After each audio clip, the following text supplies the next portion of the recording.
Yeah. I lived in the west end of Glasgow, roughly about a mile from the Clyde shipbuilding. When I was 7, our house was a semi-detached, and I had the upstairs bedroom. My mother suddenly grabbed me out of my bed, dragged me downstairs.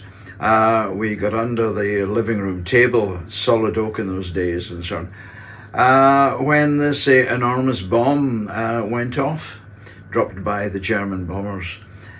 This was the Glasgow Blitz, in which they were attacking the Clyde. Anyway, the house collapsed and so on, and I was screaming my head off. My father was a lieutenant in the Home Guard, and I remember that he had to break into our house because he heard me screaming, so he knew at least I was alive, which was it was good.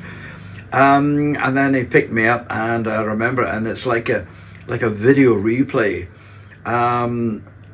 Carried me through the rubble and so on to the exit of our front door, and there was the whole of Glasgow on fire, and there was a silhouette of all the German bombers with like black eggs pouring out of them, the bombs and so on the shipbuilding. Wow.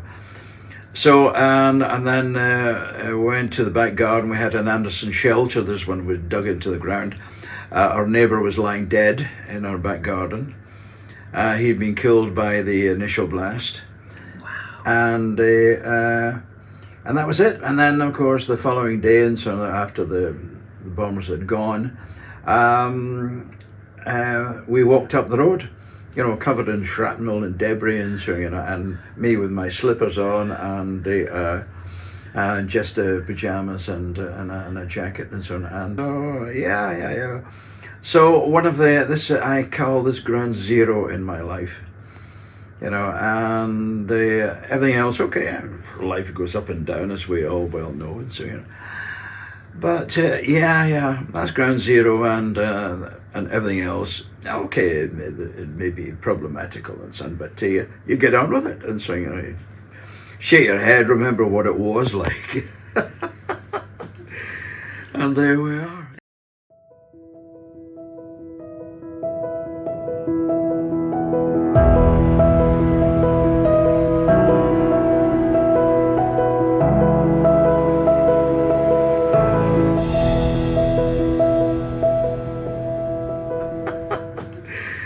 And there we are.